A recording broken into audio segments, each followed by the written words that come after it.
welcome back to Ready Steady Play, and today we're playing Zombie Horde. This is a video sponsored by Darkgate Games, who are bringing this to crowdfunding on GameFound, and this has been sponsored as part of their campaign. So I hope you'll enjoy seeing the game with us today, and the changes they've made since the first campaign. You ready? Yeah. To play the zombie game? Oh.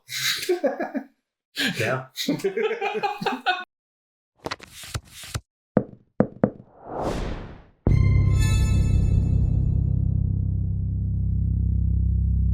It's me, Mike, and I'm joined by Michael. Hi, guys. We played this before, didn't we? We did. And I don't know why, but I'm back. Michael hates zombies. This is dumb. But Darkgate Games has gone away and they've done some work on Zombie Horde. And so we're here to show you another playthrough with the changes. If you didn't see Zombie Horde last time around, then you can watch this video and everything we showed you last time will be present along with the changes. And if you did see Zombie Horde last time, what I'll do is I'll talk a bit about some of the new stuff at the end of the video. I'll also talk about some of the stuff that you probably won't see demonstrated in this gameplay. Because in Zombie Horde, we are a group of survivors trying to survive the zombie apocalypse. I'm down with that. I'm down with surviving. I'm not down with being in it, but I'm down with surviving. Yeah, it's happened. Unfortunately, we didn't really have... there wasn't anything we can do about it. The zombie apocalypse has happened. There's zombies everywhere, and there's loads of them. We represent a colony, currently with 17 survivors. We're doing pretty well. You can see all of our little survivors down there in front of Michael. Because I am the person that's most friendly, so they all gravitate towards me. Exactly right. We've put Michael in charge of the colony phase because he's into administration and management. Love a bit of admin. And I'm going to be over here in charge of the exploration phase, which is really scary, where things are going to attack us. So the game is managing the colony, which is represented by these areas over here, and then managing these exploration phases. So we're looking after the colony, then we're going to come out onto these boards over here, these landscape boards, and look after, or fight the zombies in order to find valuable things we need to improve the colony. Ultimately, our goal here is to upgrade the power supply of the colony. We start with this terrible wood steam generator. And what we want to do is upgrade it to the solar panels, which is the third level generator, because that allows us to unlock the medical research lab. And once we've unlocked the medical research lab, we can build that and we can start upgrading it. And when it gets to its final position, the level 3 medical research lab, we've invented a cure and solved the apocalypse. We're being good climate folk, even in a zombie apocalypse. Get the solar panel. Right. I don't think that's really about... No, I don't think it is. I just liked how they're like being planet focused when really it's like, oh no, there's no fuel. Look, there's no point in solving the zombie apocalypse if we destroy the planet in the process. But what we're trying to do here really is invent the cure, and so we need to level up the colony. And so when you play a full game of Zombie Horde, you'll be alternating colony and exploration phases, trying to level up the colony and ultimately solve the zombie apocalypse. In this video, we're going to go through the tail end of one colony step, which ends moving into an exploration phase. So we're sort of dropping into a game in progress here. We've probably done 2 or 3 rounds of the game already. We've made a little bit of progress, and we've got a few upgrades and things. And now we're going to finish off a colony phase. We're going to go straight into exploration and do that. And then we'll go back and finish up the next colony phase. So you'll see both phases in their entirety. So over here in the colony, what we've got at the top of the board, the table there is the colony board. And that's going to track the morale of the colony, currently set to 0, but liable to decrease if we don't have enough food and water to feed the people. Which is bad. It's like you've already got zombies, at least you can have some food. Exactly. Underneath that, we've got the farm board, where we're going to be growing food and gaining water as well. It's sort of in charge of looking after the people in the colony. Below that, we've got the medical board, and this is where we're going to be making these medical supplies. We've got antibiotics, penicillin, and disinfectant. And we also have an ER room there where somebody will have to be in order to administer these medical supplies. And finally, also there's a space there for the medical research lab once we can build it, the most important room in the whole situation. Below that, we've got a little grid here. This is the Sentinels area, and it's about defending the colony. So this is the colony defense board, and we're going to be setting up defenses here to stop raiders and zombies from coming in and ruining our day. And below that, we've got the radio. This is where we're going to cry for help and see if anyone's listening. Maybe we can make some trades with other nearby colonies. That'd be useful. Yeah. And below that, Michael, we've got the workshop. Yep. Where we are going to be making bullets. That's always important. There are 2 spaces here for upgrades, and we're going to be able to make sort of cool upgraded things in the future. It's going to help us out. Stuff like heating systems and cooking areas so that we can raise morale and look after the colony a little bit better. We've also got down here a area where we can make these red supplies you see above. So we've got metal supplies, electrical supplies, and a water pump.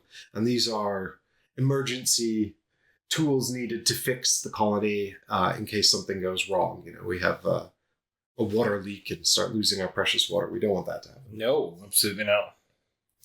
And what you'll see here are the 5 characters, and these are our explorers as well as our colonists. So each one of these is one of the 17. And so when we go out on our exploration phase over here, we'll need to actually set aside 5 tokens from our pool of 17 who will come to do the exploration. If we don't want to set aside 5, we can use fewer, but then we will have fewer characters to bring with us, so we won't be able to use all 5 figures. And I assume if these characters didn't make it, we wouldn't get them back. Yes, so if the character doesn't make it, the survivor token is lost, and you have fewer survivors in the colony overall, but any other token can step in to become that role. Got it. There are, if you have a look over here, 3 tiers of training. Now, these specifically relate to the Sentinel, because this is a prototype. We don't have the skill trees for every class yet. Mm-hmm. But these are to demonstrate that in the future, the colonists can train in the different roles to become better at them. And when you assign those colonists to go out on the exploration in that capacity, they will have better skills. If that colonist then dies, you will lose that training. So they will become sort of more uniquely skilled. And then you want them to try. Which kind of makes sense because you're training that individual. Exactly right. Yeah. So we are encouraged to think about them as individuals with lives that we want to preserve if possible. Good human 101 there. Yeah, exactly right. That's good people management. The game is cooperative. So we're managing this colony together. And Michael and I are playing a 2-player game, and we're going to share everything. But if you were playing with more players or you wanted a more structured approach, each player would take on a number of these roles. So for example, if you had a player who was playing as the farmer, you would also control the farm board associated with that character. And that would be your sort of purview for the colony. Likewise, if you had the med tech, you would control the medical research lab.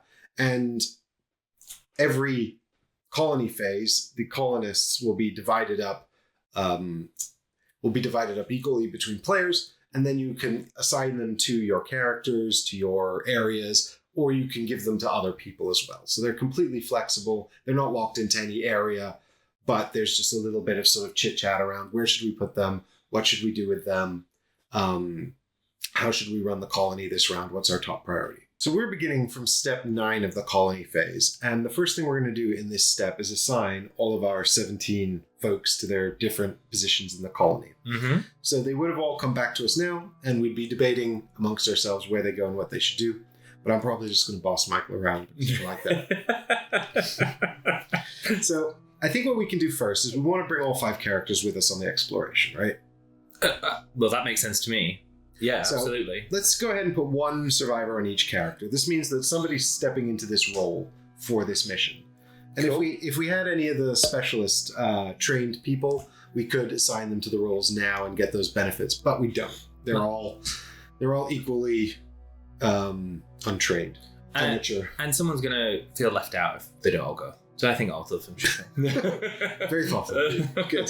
So now we definitely need the power supply on, so we can stick one up there on the power supply. Okay. Yeah, we need that to come on, right? Well, because if it doesn't come on, then nothing else works. So we get nothing. It's fairly fundamental then. It's very fundamental. And the whole point of the exploration is to go out and find wood, because if you pass me the colony sheet there, Michael. We're going to go find wood, have we? Yeah, we've got to go find wood to turn it on. It's trade for sheep. Sorry.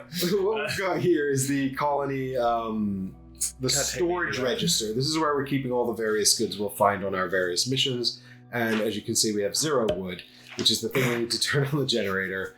And without that, nothing works, and we'll have a really bad time. So, amen. Hopefully, we'll be able to go out and do our search and find mission and find some wood. But I'll stop. I'm sorry. So we've kind not of been allowed back. optimistically assigned someone to the power generator so that we can turn it on if we need to. And then we're going to definitely stick. So we've got 17 people, and we've not got enough food, and we've not got enough water. So we've only got 6 and 9. So that's not good maths. That's not good maths. So let's stick a couple of people on both of the 2 farm areas. Okay. And what you'll see on these areas is that at the bottom, there's a little income. And so you can see the income for 1 person is 5 and 2 people is 10 for water. And with food, it's 2 and 4. So we probably need to upgrade that, or we're going to have a real shortage imminently. I feel these people are slacking. These people are doing lots of good things with water. These people, growing not so much. Collecting water, it turns out, is easier than growing food. So if we take a look at the medical area here, We've already got all 3 medicines. So we don't really need to make any more of those. So let's just stick someone in the ER. And I see, yes, because it would have been on there if we were making. Yeah, so the top space is for someone to produce the 3 medicine tokens, but we've got all 3, so that's fine. You can produce more, it's just in the prototype we have 1 of each. But we can't administer any of them without someone running the ER. Is there a doctor in the house? Well, exactly. Turns out it's this guy. This guy. No, this guy. So that means that if any events come up where we need to administer medicine, we can do that. Cool. Then we've got the defense of the colony. So we've built some metal barricades and some wooden barricades to protect the east and the south. And then the north and the west we've decided to protect with guns. And those guns need people to use them. So the north is a machine gun. So we'll pop a little person out there to protect the north. And another one, over there in the west to use the flamethrower there. Nice. And Godspeed, defenders. All right, now we've got the radio station. And what we've got to do here is use our electrical components to create transistors. Michael, do we have any electrical components in the storage register? 0. Okay, so we can't make any more transistors. Sad. But we do have this one electrical component here that we've already built that we can apply to one of these transistors. So there's 3 frequencies. So which frequencies do you think we should turn on? This is strategic, Michael. Use your brain. Ip, dip, do. Yes. Actual science. Good. When in doubt, go down the middle. B. Fair enough. Now the answer's always B. It's no good having the radio working if no one's in control of it, so we should stick someone on the corresponding frequency as well. 102.5. I'm sure there was a dance station. Galaxy. Maybe that one? No, I'm thinking of something else. Now, much like the ER, that room is only going to come into effect if there's a bad event. Ooh. And similarly, the colony could break down, it could suffer technical issues, all kinds of stuff could happen. So if we stick a couple people in the workshop, I hope I've chosen wisely. they can fix that. Now, they're going to be able to go out and do that. It means we've got 1 person left. Is that right? We have. Oh, that's math's brain right there. What are we gonna call here? Well, we've got 2 choices here. Larry. We could go into the armory and make bullets. It's actually called the blacksmiths. We can go to the blacksmiths and make bullets, which is always useful. Bullets are really helpful. We need them to shoot our guns. Or we can send them training. So up there on the colony board, there's a training room. And if we pop them down in there, then they'll be able to become a specialist. and in this case, for the class of Sentinel. But of course, you could choose any of the classes if you were playing with the final party. Ah, that makes sense. We're going to do some training then? Or do you want to make bullets? I think training would be cool. Training is a long-term investment for the good of the colony. Bullets is a more immediate investment. How many bullets do we have on the sheet? 4. Right. And we're going to need to load our shotgun, which takes 3 bullets. So we'll have 1 spare. Okay. And if we don't shoot the shotgun at all, then we'll have all 4 back. So let's go training then, right? Yeah, because we'll have 1 bullet left over even after we equip the shotgun. So let's go to training. Oh, right. Fine. Training it is. Yeah. Let's learn. So there we go. So we don't pick this yet, do we? Yes, we pick that right now when we send the specialist there. Right. So the thing is as well, it's also about the levels. So you can see there that each different path has 3 levels, and we can only advance to the level of the colony, which is currently level 1. The level of the colony is indicated by the generator. So we've got the steam generator, level 1 generator, level 1 colony. So we can get to the first path, and the Sentinel has the options of support, mobility, and precision. Yes. So he can do an assisted precision shot, a silent escape, or a flawless shot. I'm all for running away from zombies. Why don't we do silent escape? Yeah, that helped him get into tricky situations to recover objectives. Yeah. Possibly? I actually don't know what it does. What's it do? This ability allows you to move quickly and silently across the map. That sounds exciting. Let's do that. Okay. So what you do is you take the little red token there, and you pop it out into the space up there. With the red man? The survivor token goes away because it's become red Sentinel token. Got it. So this is our trained survivor now. You can pop that back into the token bowl. And Hi, Larry. when they come back into the colony, we'll pop a cube out. Oh, and then we get that there. The mobility to track that. So then Larry can be like a ninja. Exactly. We're training Larry to be a ninja. Got it. All right, and then we're pretty much ready to head out into our exploration mission. I don't want to go. All right, Michael's going to stay behind the colony, make sure everything's okay. He's feeling very safe from zombies behind his defenses there. See, that's the thing. They could come and attack me. There's no good place. There's no good place to be. Apart from the sky. And then you've got to come down eventually. Maybe I'll just invent flying. Wings. Yep, sounds good to me. Yeah. Just hide in the sky. Yeah. Until the zombies get wings. Yeah. Oh, no. Yeah, because once you die, you'll become a zombie, and if you've got wings, you'll have wings. All right, I'm loading the shotgun. Through. Here's 3 ammunition for the shotgun. Lock and load, baby. So our storage register for ammo goes down to 1. Ooh, do we have a pen? See, I love a bit of admin. I'm going to reduce this from 4 to 1. Our colony administrator is taking care of the supplies. Making sure no one's stealing anything. Exactly. So I'm just going to jump in here and give you a quick overview of the structure and actions in the exploration phase. Michael and I jump right into playing, and I just want to make sure it's clear exactly what's going on. I did cover this in the last video, so if you did watch that, you can skip over this bit, but this is for people who are coming to this campaign anew. So in the exploration phase, we're going to begin by putting our survivors out onto this board here. We're going to begin with a deployment, and then we'll start taking rounds, which have a survivor phase first, in which the survivors will use all of their actions, and then we'll go to a zombie phase, where all of the zombie pieces on the board will react and take actions as well. More zombies will spawn, and then we'll go back to the survivors. And this process will repeat back and forth until either all living survivors have escaped with whatever their objective plans were, or all of the survivors are dead. It is possible that we do not accomplish our goals at all, which would be unfortunate.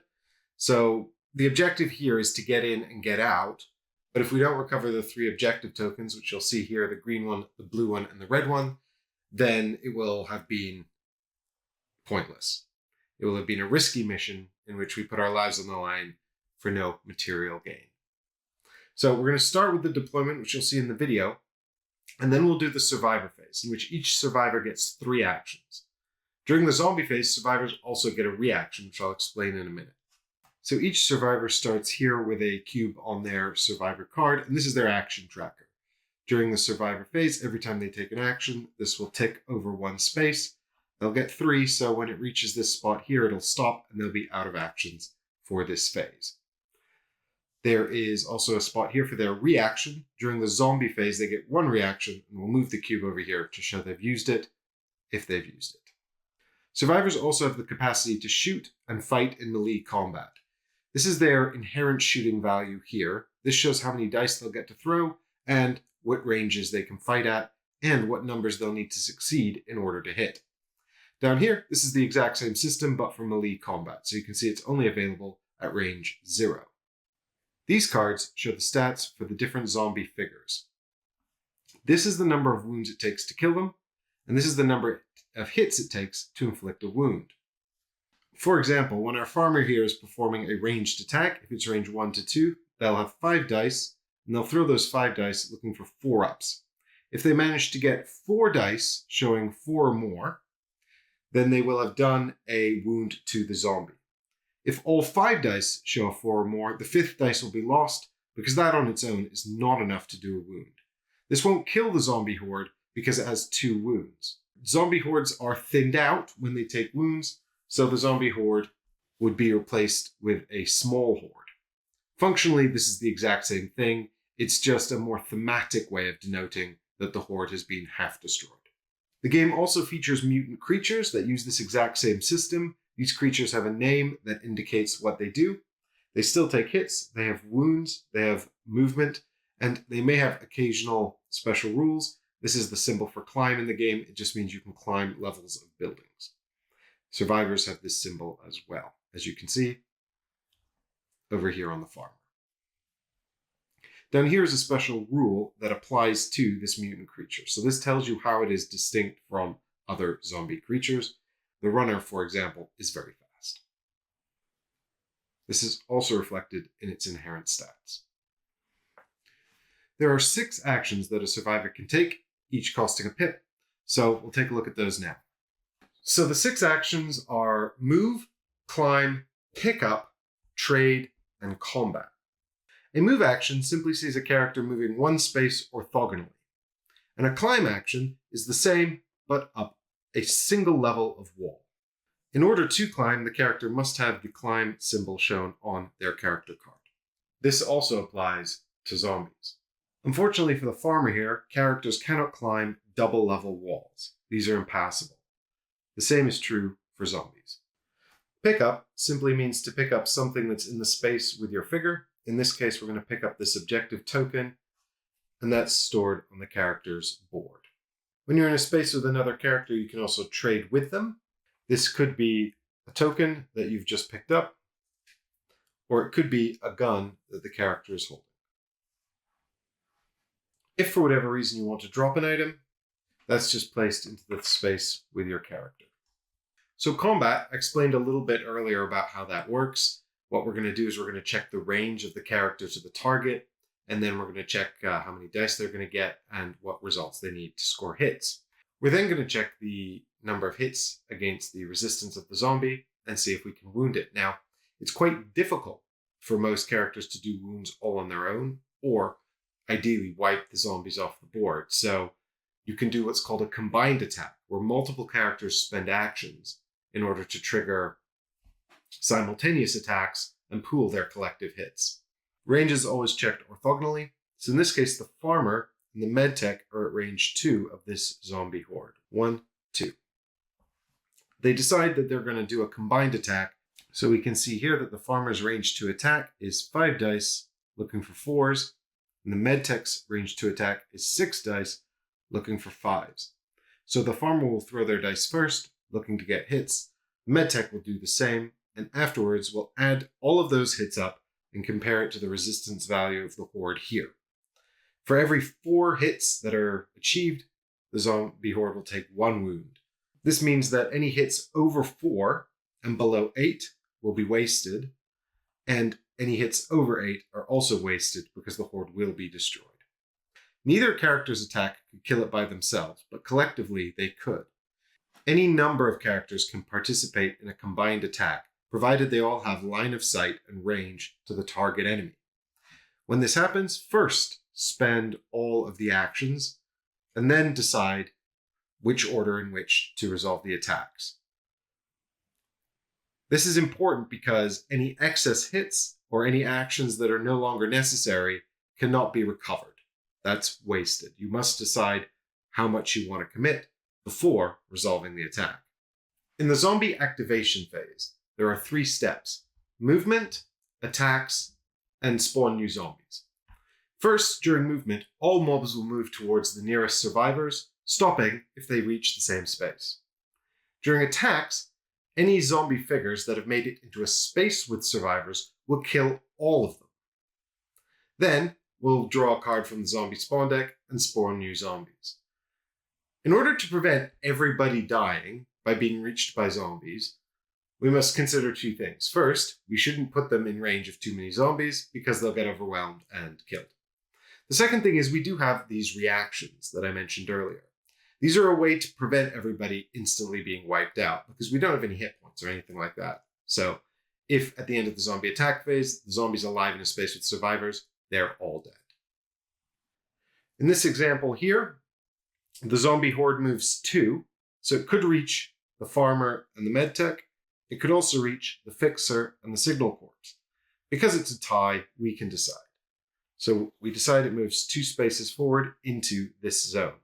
We must completely move all zombie hordes, which means this one over here at the back falls into shop.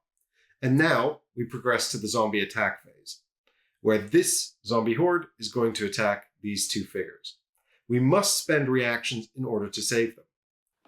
If we had multiple attacks going on in the same phase here, we would have a dilemma. We must decide who to commit to which attack in order to save all of our characters. And it may not be possible to kill both hordes and save them all. If we're very unlucky, we might kill neither horde, in which case they're all dead. Fortunately, in this example, only one horde is attacking these 2 survivors. That means that these 2 over here are free to help support them. We're going to do another combined attack, spending our available reactions. The farmer and the medtech both spend their reactions as part of a combined attack to help save the signal corps and the fixer. The signal corps and the fixers spend their reactions to participate in the combined attack. This means that these 2 characters will roll their close combat values. The farmer and the medtech will roll the range 2 ranged attacks.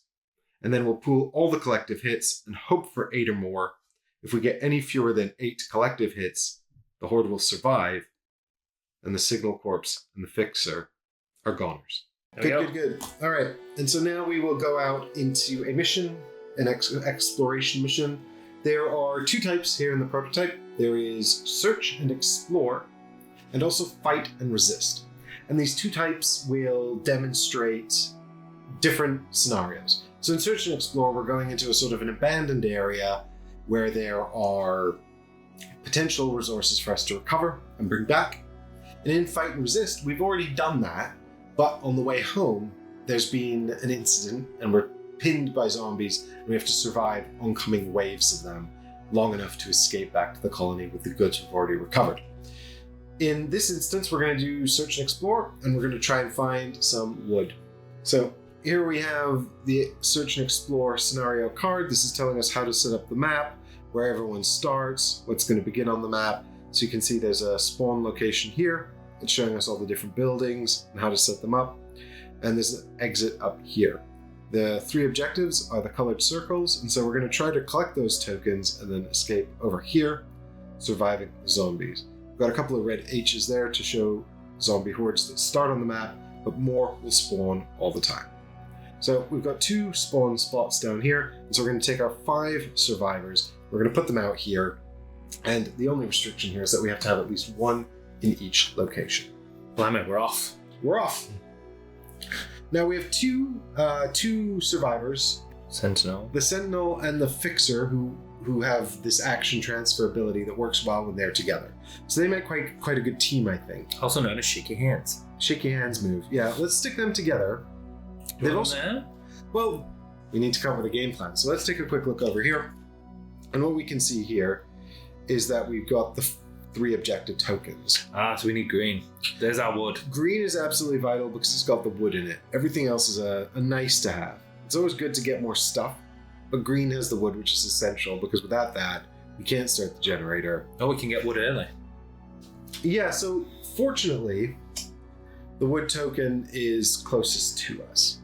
I mean, so we can pop them over here and they can go and grab that. Their range is quite low, so they probably want to stick around down here fighting zombie hordes, I think. Okay. Because they're quite low range. The fixer can only shoot up to range 2.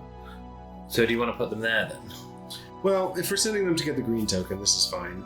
Okay, fair enough. And we need to pick a team to go and get the blue token, which is really scary and hard to get because we have to climb up here, and then we have to climb up here, and then we have to get back down. And there's a zombie spawn point right there. That has food and water, so that's essential because there's currently not enough food and water. Yeah, which is bad. If we don't have enough food and water to look after the colony, then people are going to get hangry. And what's going to happen is morale is going to drop, and we're going to have to draw morale cards, and those are really bad. Well, we can send the medtech and the farmer up there. Sorry, the medtech and the signal corps I'm in, because they've got long range. The signal corps has got a Molotov. She's not very good though. She doesn't hit very well. But she's got the shotgun. I just feel like those are the 2 with guns. So if they get into trouble up there, they might be able to fight their way out. Okay. It's an instinct. I'm not doing any math. Y'all know I don't want to do math. She has a reroll as well. Yeah, she gets, a reroll is fine. I just feel like if the dice are going to betray you, they're going to betray you. I feel like you need some badass though. If lots of zombies are going to come. Well, I think to an extent we need to react to what's happening on the board. So if we have a sort of a sketchy plan where maybe these 3 form a team and go get the blue token, these guys can get the green one and then go get the red one, and then we'll revisit the plan if things on the ground change. Okay, makes sense. So put all 3 here? I actually think they need to swap positions then, because these ones want to go towards the blue token, don't they? Yes. Okay. I mean, really, actually, they kind of all want to be in the same spot. But we can't put But we can't do that. So we have to have at least 1 in each location. So we'll start like this. Okay. There's also 2 exploding barrels. If we can get the zombie in the space, we can shoot the barrel. It'll blow up and do probably some damage. Well, it'll do some damage. Hopefully it'll be significant. Mm-hmm. We've also got a car here, which is impassable. So we'll have to walk around that. For everyone except you've got to jump. The Sentinel and the Fixer can jump it. No, the Sentinel and the Signal Corps can jump. And the Medtech. It's only the Farmer that can't. Yeah, the Farmer and the Fixer. Yeah, so there's like 1 person in each group that can't jump. Bummer. He's like, I can't jump. I've got all this armor on me. It's very heavy. And he's like, I can't jump. I'm carrying a chainsaw. I'm carrying a dangerous weapon. Yeah. It's like someone's going to lose a leg if I jump. All right, so we're all set to begin the exploration phase. And so during this phase, everyone gets 3 actions, and you can swap back and forth between characters at any time. And then there's also a reaction that we will need during the zombie phase. Okay. All right, so shall we proceed with the plan as indicated? Yeah. So basically, they're just going. These guys are going 1, 2, 3 on top of the barrel, and then these guys are going to go 1, 2, 3, or 1, 2, 3. I think they should jump up onto the roof because then they're well prepared to shoot anything that appears here. Yeah. Whereas if they hang out down here, then they're just going to jump up here next turn and shoot at whatever that is. Makes sense. Here they'll also be at range 1, so next turn they can just start blasting if they need to. Yeah, makes sense. So these guys will go 1, 2, 3. And we can... So they go to that, and that one goes to there. So that's their 3 actions. And then our crack squad of team of guys and gals are going to head right down the middle and stand on the explosive barrel. That'll be fine, right? So now our zombies activate, and they're just going to beeline straight for the survivors. Almost all zombies do this, but there is an exception, which we might see.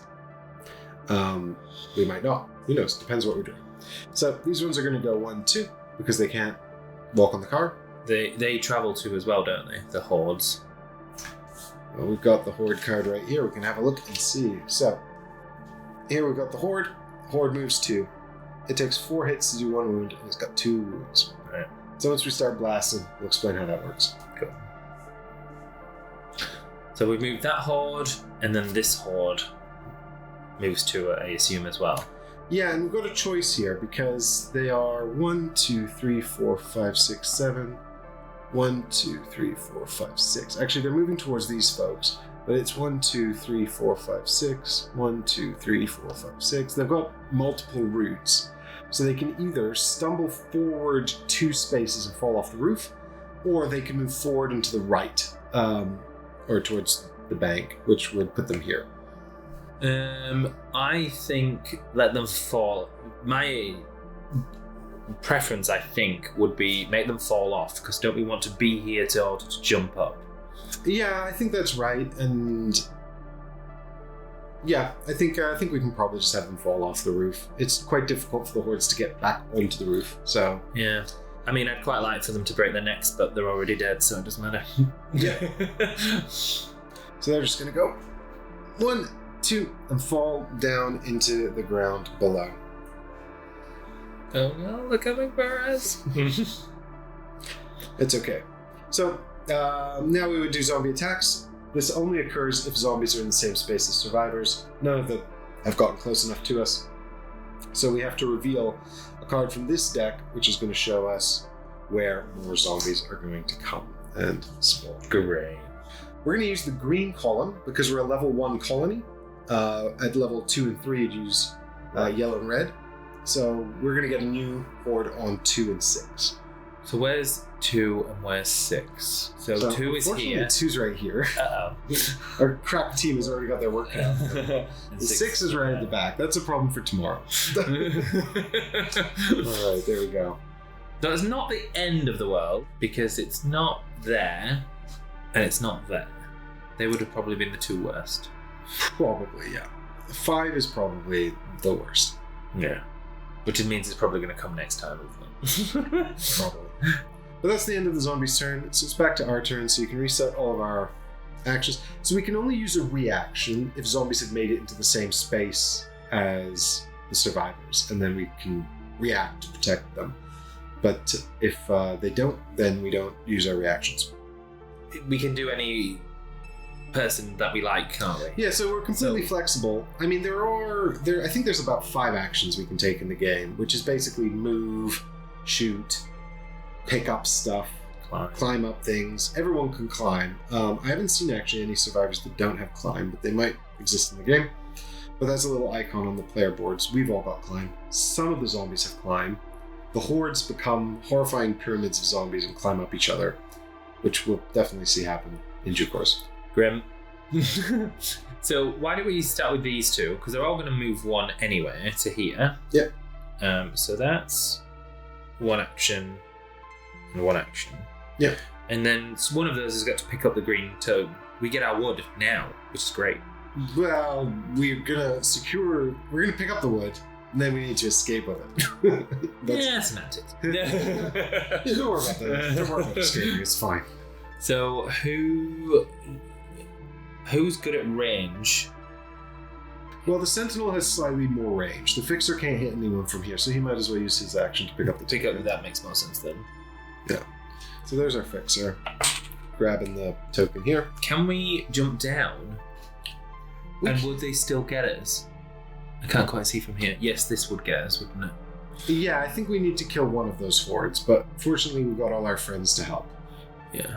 I reckon between all 5 of our characters this round and our reactions, we can probably clear those 2 Hordes, which would put us in a pretty good place. Yeah, that makes sense. Yeah. Yeah.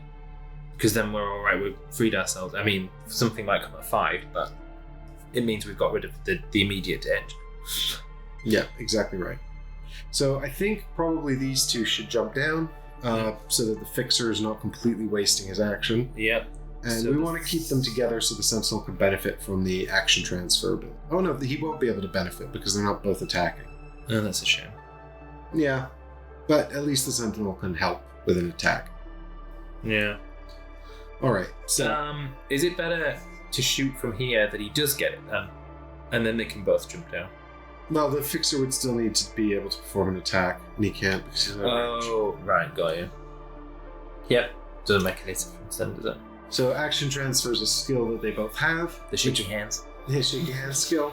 And it means that if they're in the same area and they're doing a combined attack, which I'll explain in due course, then they can both have an extra hit, and it's quite powerful, but the fixer has quite limited range. Fortunately, it's also helpful on reactions in close combat. With that in mind, we're currently at range 3 with this group, so I think we probably want to get a bit closer. Yep. The good news is, if we move up to here, we're all at range 2 of this horde. Yep. And we can start firing at this horde, and we're actually out of range of that horde. So I think this is probably the best place to stay. Cool. And then they won't... Only this horde could get us. I think you can pick either or. Well, yeah, and I think we probably need to try to finish that horde off. I mean, ideally, we've got 2 rounds of shooting from our group of 3, plus 1 round of shooting from him to help out. Yeah. I don't know if we'll be able to take out... I don't think we can take out 2 hordes. So... Only with reactions, I think. Well, yeah, if we kill this horde, though, we won't get any reactions. No, that's true. So maybe we want to do 1 round of firing into each. Yeah. And then this one we can pick off with reactions. Yeah. Yeah? Makes sense. Alright, well, let's use the Sentinel to shoot into this one. Okay. Because he's range 3 from that one, and that's not really helpful. So he gets 4 die, right? Yeah, but we'll do a combined attack with everyone. Oh, okay. So the Sentinel's hitting at range 2, so we check his 2 column here. He gets 4 dice, and he's looking for 4 ups. Yep. The Meditech, she's at range 2, so she's got 6 dice at 5 ups. The Farmer's at range 2, so he's got 5 dice at 4 ups. And the Signal Corpse is at range 2, so 3 dice with 3 ups. So you have to kind of separate these out by what they're actually looking for. Yeah. So we can actually roll the Farmer and the Sentinel together. So that's 9 dice looking for 4 ups. There you go, Michael. I don't know if I like this.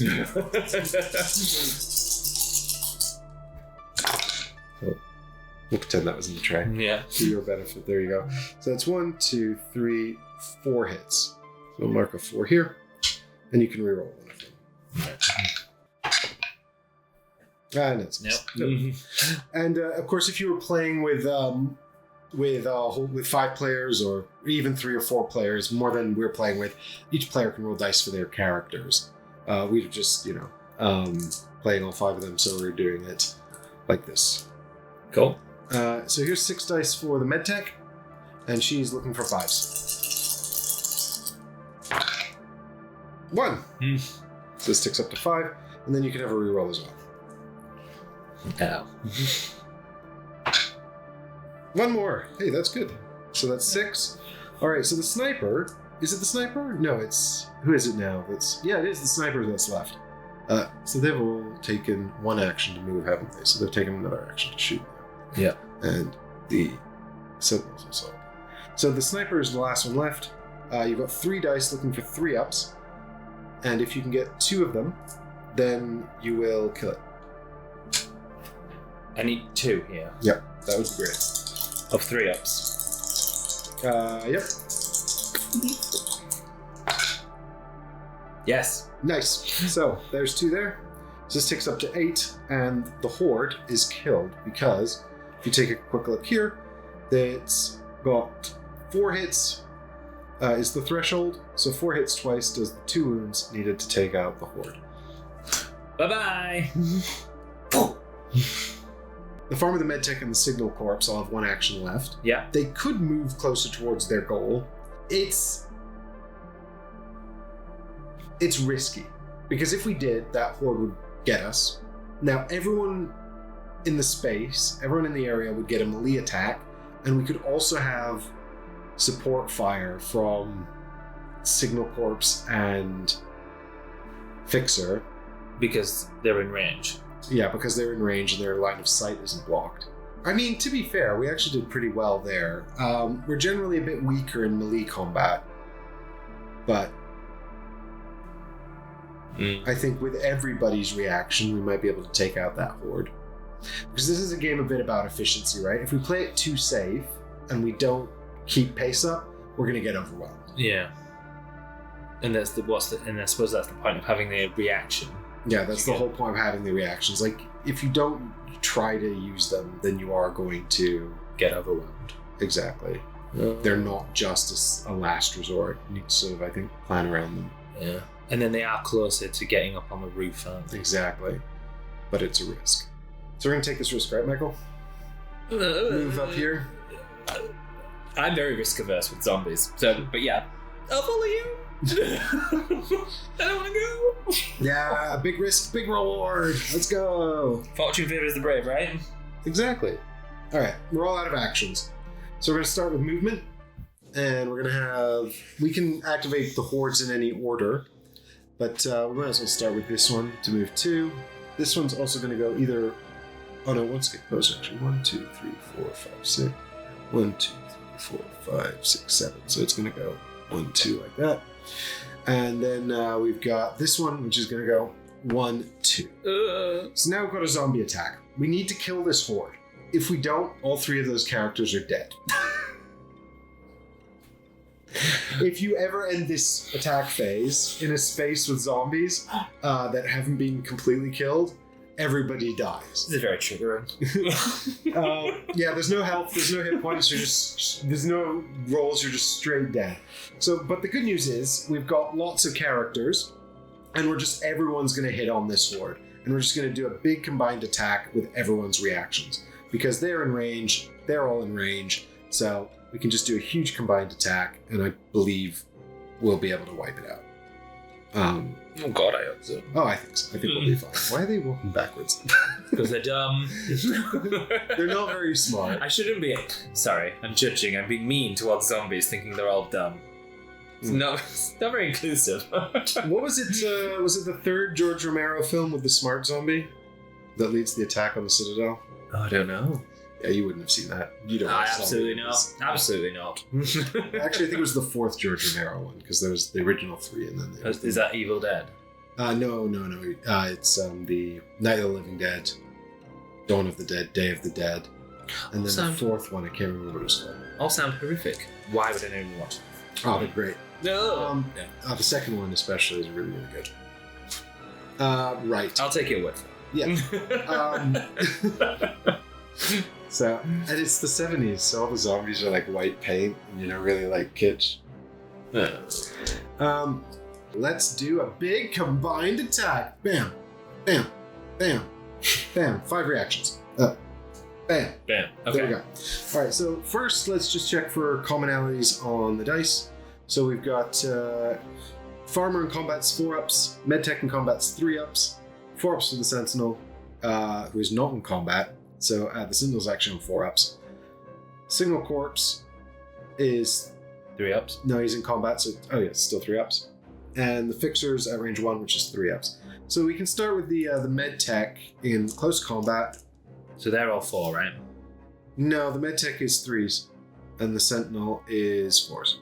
And what we can do as well, actually, is we can just instinctively start on 2 from our action transfer. Yeah. Okay. Right, here we go. On 4s. Okay, and do we have any rerolls here? Who is this? This is the Farmer and the Sentinel, right? Yeah, so we've just got 1 reroll. 1 reroll from the Farmer. 2 hits. So, technically, we should roll these separately, because if it happened that the Farmer got all hits, we wouldn't get the reroll. But I think in this case, it's safe to say that one of those misses belongs to the Farmer, and so you can have the reroll. Oh, yes. See, this is why people could do it individually when they're playing at home. But it is fun to chuck buckets of dice. All right, so we started with 2. We got 2 more, 3 more, so now we're on 5. That's already a really good start. Cool. All right, now we're going to do the 3 ups. Let's start with the medic and go from there. Okay. Because she's got a reroll, doesn't she? So yes. So that's 3 more. It's dead because that's 8. We needn't bother with anyone else's reactions. 8 hits, takes the horde off the board. Oh, we're expert zombie killers, Michael. Who would have figured? Yeah, this Dark Gate Games, you came back to us. We've practiced this. We know how to expertly kill these zombies. Nothing could possibly go wrong. It's time to spawn more zombies. What do we got here? Okay, this is new. This is an event card. So we're going to draw an event card, and we're going to see what happens. Michael, there is an event deck right there in front of you. Big question mark. Pass me the top card. Please be good. It won't be good. There's a slim chance it might be not bad. Sounds great. Amidst the daily grind of survival, a survivor's task is interrupted by a sharp and sudden pain. The clang of metal against flesh fills the air as a blade finds its mark, leaving a gash in its wake. Blood mingles with sweat as urgency replaces routine. What? And the colony rallies around their wounded comrade. So, this is a medical emergency. So we check the medical board. We can only deal with this if we have someone in the ER. So if we didn't, we'd have to use the bottom option and a survivor would die. Because they've had some kind of accident and they've been killed. But fortunately, we rush them to the ER. There's someone there, so we can discard an antibiotic and a disinfectant to save them. So you do that for me, Michael? That seems high. One of these two, yeah? So the disinfectant's the bottle, and the antibiotics are... I don't know, I wrote them on the back. Yep. It's penicillin. There we go. Wise. There we go. I'm not a doctor, I don't know. Oh, that's bad. We've lost our kid. Yeah, but we saved a life. I suppose that's what they're there for. That's the whole point, yeah. Alright, so we've resolved the event. We can go back to the game now. So we're going to get a Horde on 2 and a Horde on 4. Oh, for God's sake. It's right back over again. Fortunately, this one's at the back. It's never going to matter. We never need to worry about that. That's completely fine. All right. So we go again, right? Yep. And now everyone gets their actions back. And I feel like, on the one hand, I really want to beeline for that blue token before something appears on 5. Yeah. I think... And 1, 2, 3 steps puts us on top of the bank. But I also feel like if we leave the Sentinel and the Fixer down here with basically like 3 hordes surrounding them, that's not really a good idea either. So here's what I'm thinking. These 3 shoot into this horde, and then step 2 up onto the roof. And then these guys can try and finish that horde off and start making their way over here. And we just ignore that one. But yeah, I suppose that makes sense. I'm just nervous about number 5. Yeah, but there's nothing we can do about that. No, that's true. Okay. If we had mines, we could do something about it. I don't know if there's mines. I don't think there's mines. There could be. There's a lot of stuff for the game potentially, if it funds, you know. Yeah. But in this prototype, there are no mines. There's no way that they can land on this thing either, is there? They're 2 away, which will never land on it.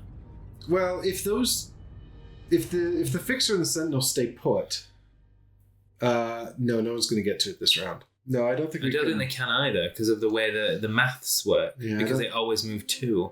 Yeah, it's a shame, really, actually, because if the Fixer could jump, these 2 could like run over here and jump over the car, and that'd be cool. Yeah.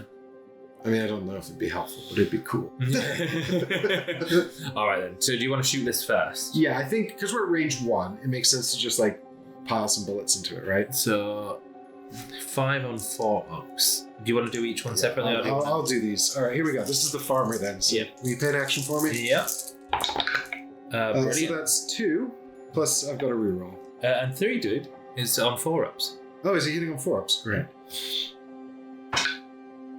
So 3. Yep.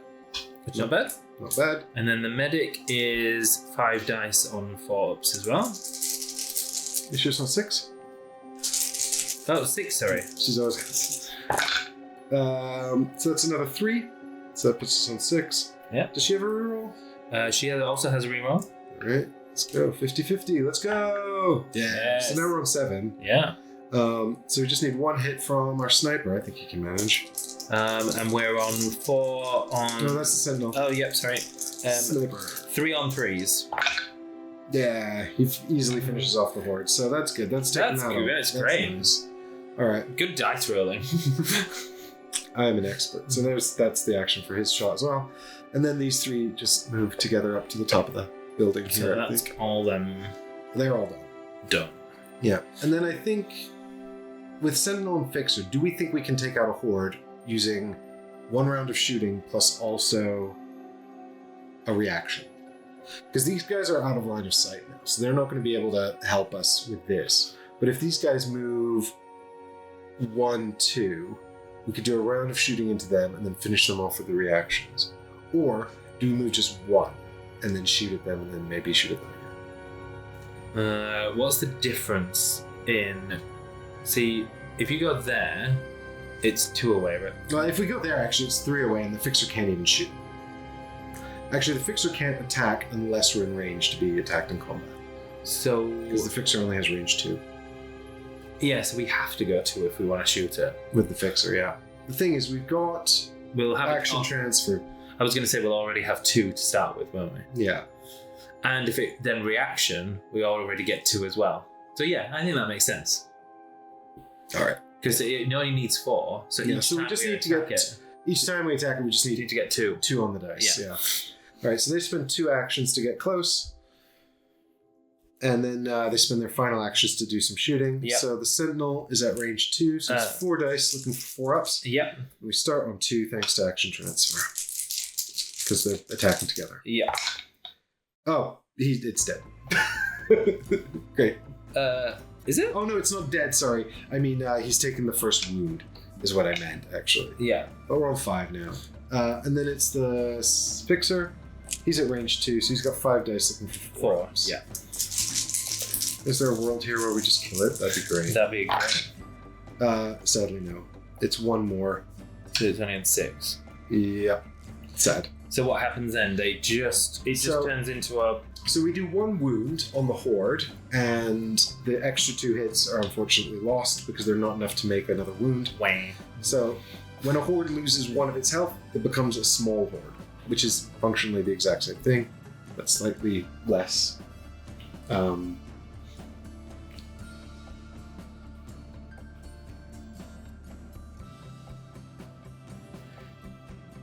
That's sassy titties on me.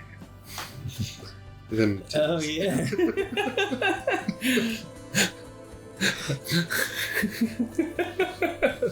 Come to me. Oh, maybe I wouldn't mind being eaten. I would. That was like still there. No. No. Never. It's never acceptable. All right, so with that, we're all out of actions, aren't we? Because that was the final action for both of those, and everyone's used up all their actions. So now we're going to start with some movement. There is a hierarchy to the zombie movement, so the small horde is going to move first, and of course this is, I suppose, to create some dilemmas around how you use your reactions when there's a lot of problems. At the moment, it's not too bad. We've managed to keep this relatively under control. So we go 1, 2 in here with the small horde.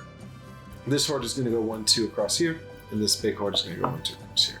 So now we've just got the attack from the small horde. Fingers crossed this isn't a complete disaster. So we're going to use the reaction from the Sentinel and the Fixers. Yeah. Let's just have a quick look. Are we dead certain that we can't shoot down from the roof here, actually? We might have line of sight now, you know? I think we do. Oh, we might have line of sight, yeah. Yeah, because what you do to check line of sight here is, first off, if we were on the inside of the roof, we wouldn't have line of sight because we couldn't see down. Yeah. Because we're on the edge of the roof, we can check by drawing a line from the center of the area to the center of the area. And so long as we don't pass through any miniatures or pass through any other zombies and things like that, then we have line of sight. So I actually think we have line of sight from up here. That's good. Yeah, so I think we just spend everyone's reactions because there's no other attacks. Well, do we have to decide that now? Yes. Okay. We must decide that now. But there's not going to be anything else to react to because remember, reactions can only be spent to resolve attacks like this, where zombies are in a space with survivors. So we might as well try. Exactly. So we start with 2. And I'm actually just going to start with the Signal Corps because I think he's most likely to get 2 and just kill it. So he's how many away? 1, 2, 3. He's actually 3 away, which is still 3. close. 3 on 3. So he's got 2 and it's done. No, he's got 3. Yeah. but it's dead. It's only got Oh, yeah, sorry.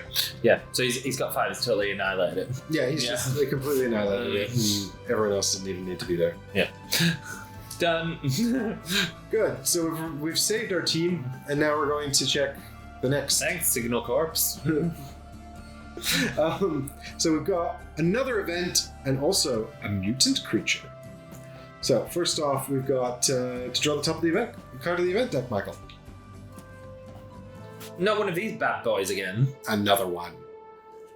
Another one?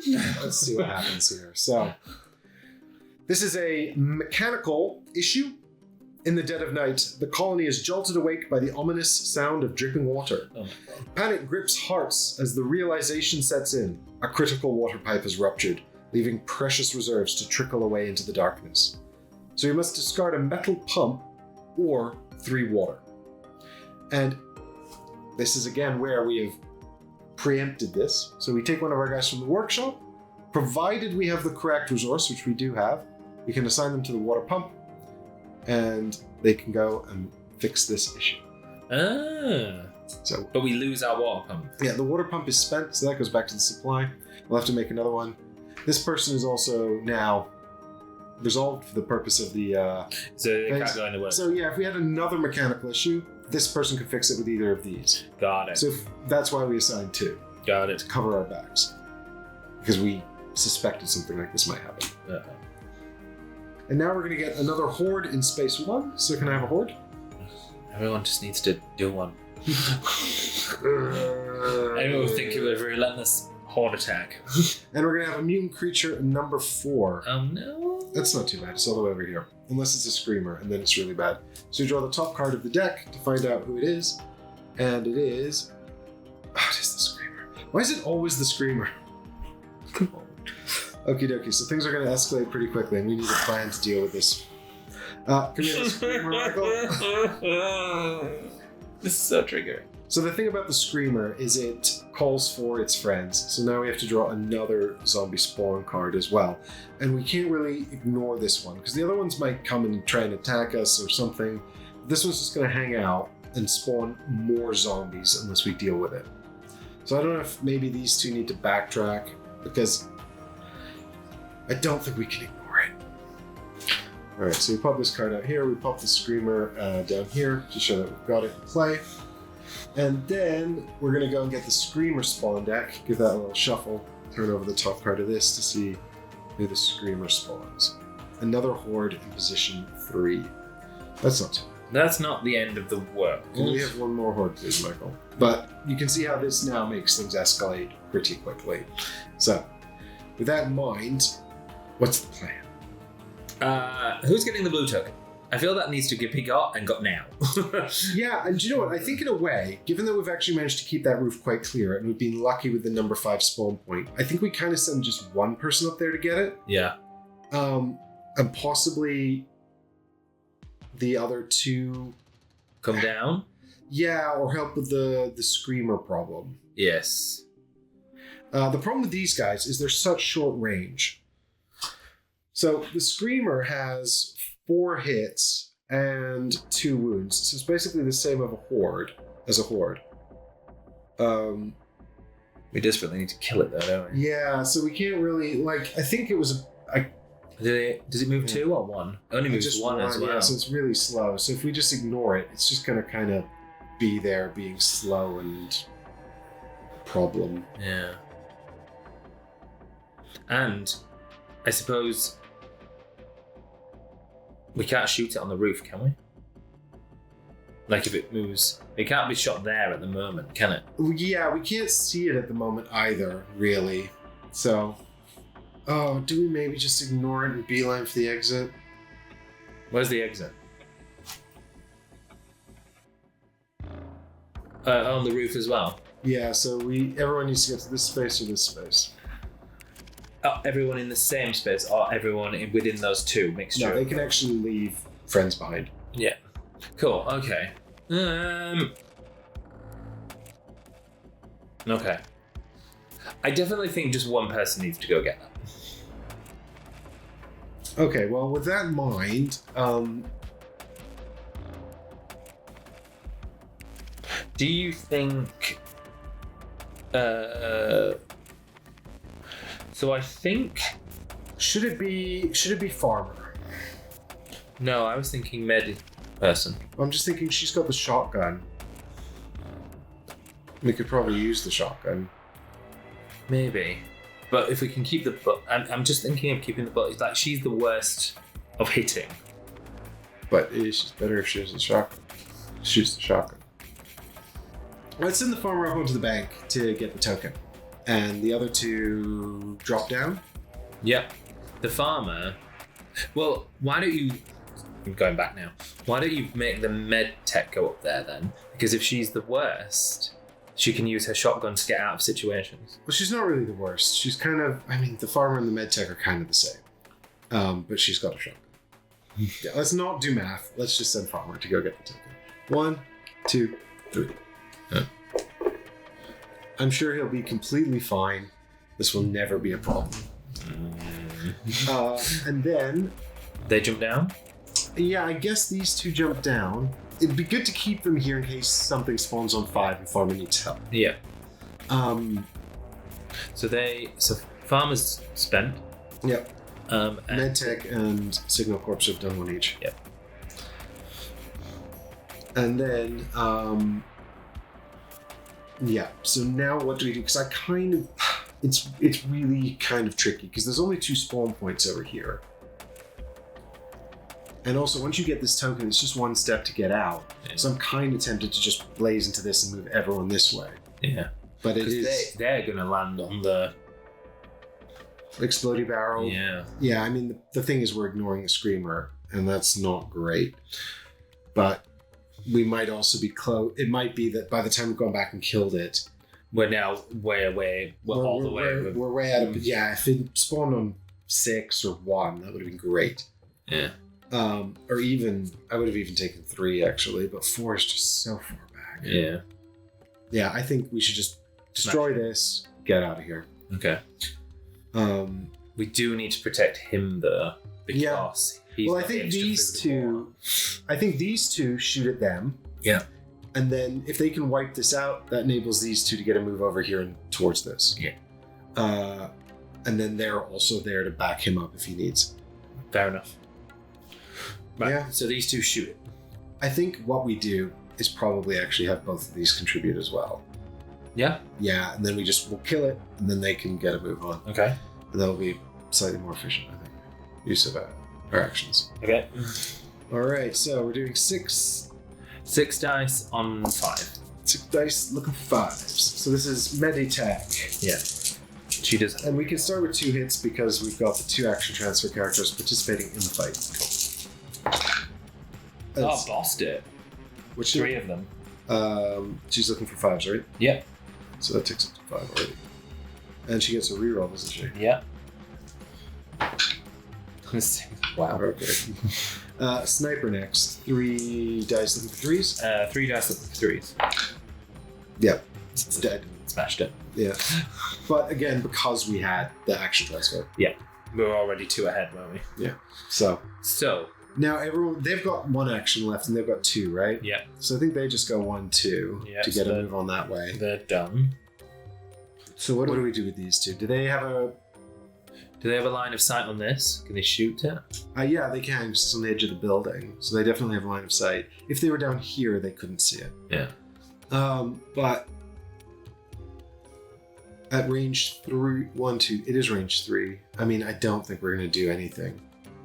But I suppose it's worth a shot. We've got the sniper. And the only other thing to do would be to start to move away from Farmer, and I'm concerned about abandoning him. Yeah.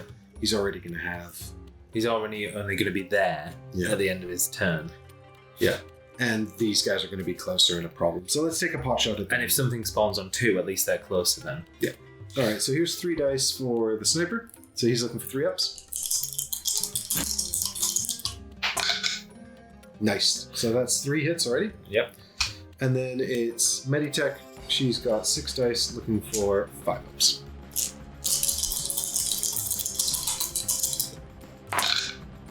Oh, nice. Oh, wow. That's 4 and a reroll. So effectively, if you can get 1 hit here, Michael, you'll kill it outright. but you need a 5 up. There you go. So it's a 30% chance.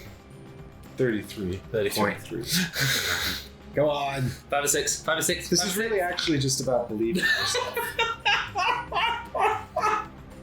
The worst. Okay, you didn't believe hard enough, Michael. No. Unfortunately, you don't get 3 chances in the zombie apocalypse. So we write off 3 hits and these become a small horde. Oh, this is so disappointing. Start of my life.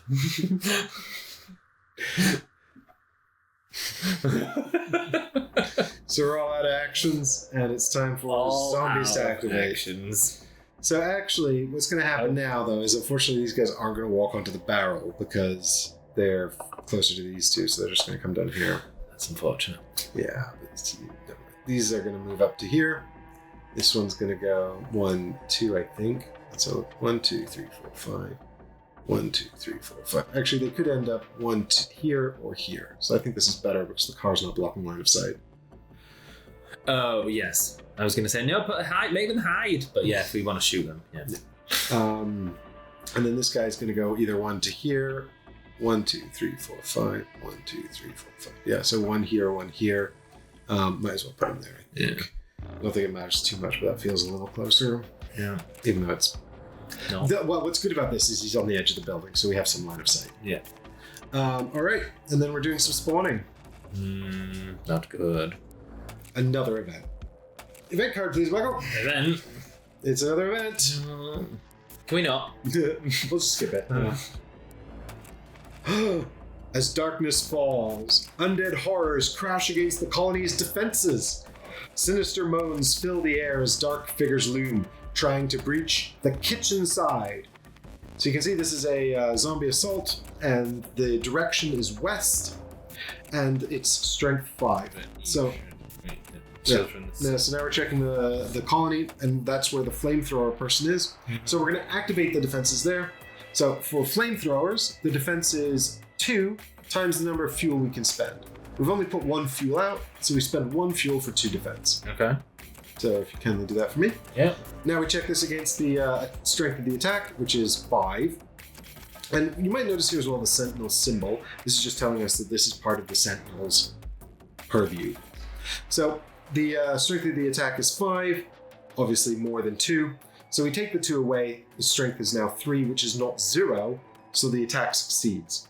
That means that, unfortunately, the little guy manning the flamethrower is dead, and the flamethrower is also destroyed. What? So can you take those away, please, Michael? Oh, it's not as bad as if it was 1 or 2. No, that's so. Well, the question is, how much is a survivor worth?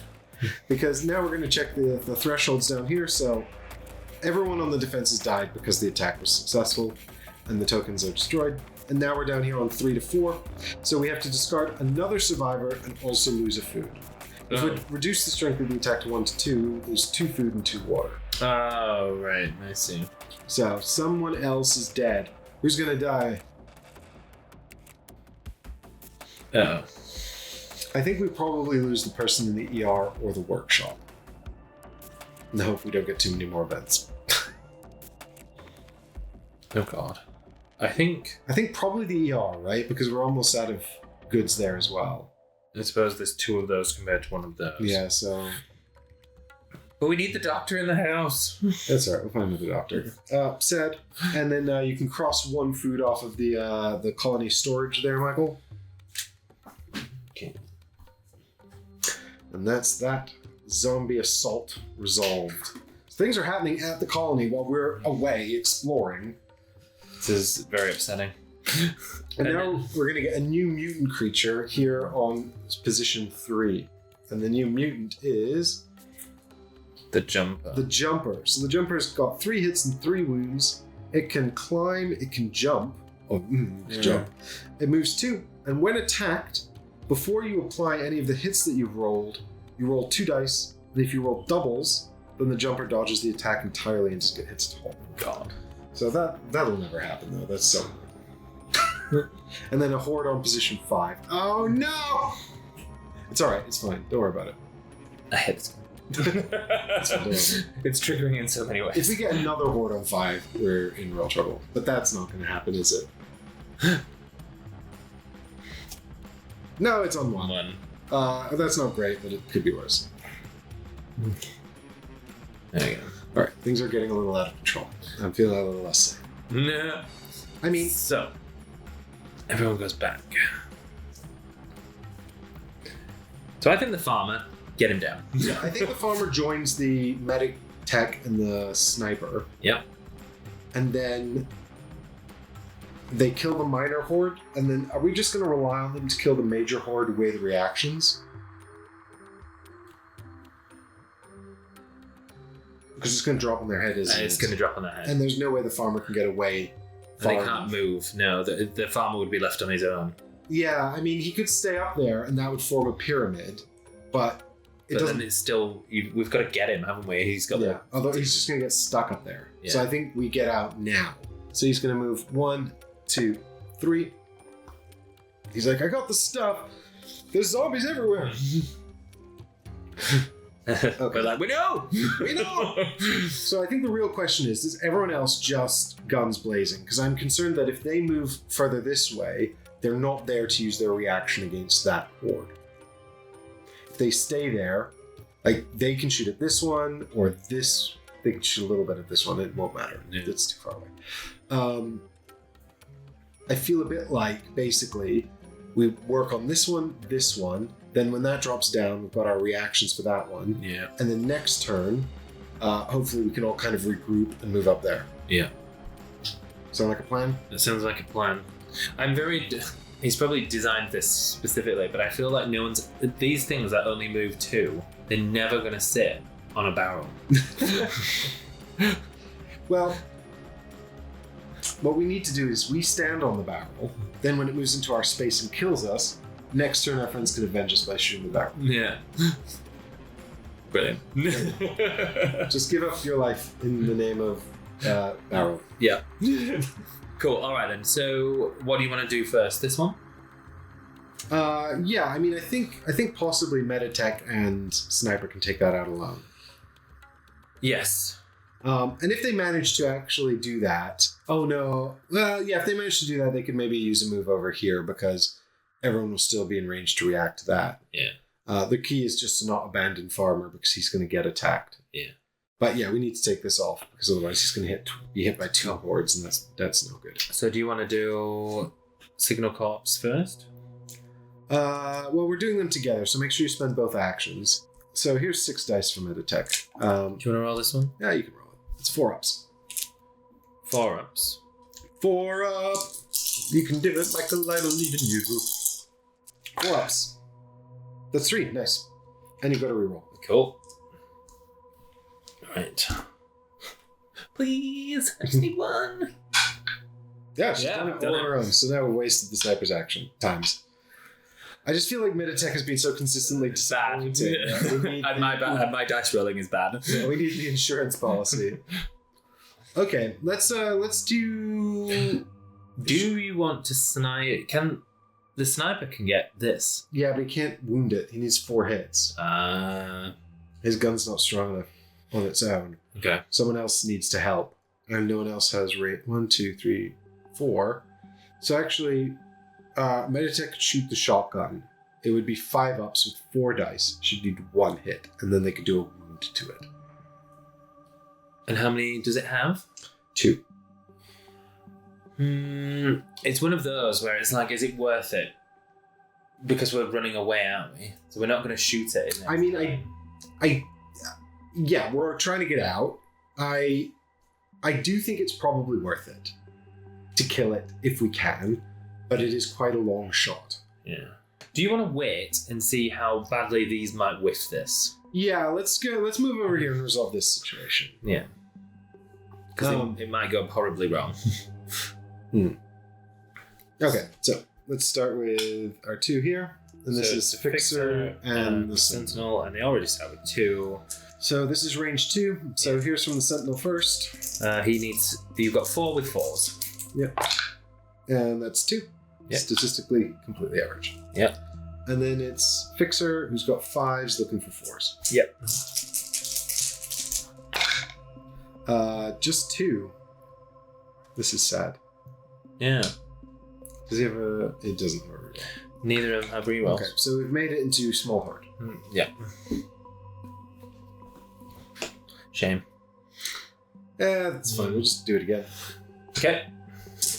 Watch it. We'll boss it this time. Sentinel. That's 3. Yeah. And Fixer. We definitely killed it. It's just 1, so it's 6 again. Yeah. That's averages, baby. That's averages. 2 over each time. Yeah.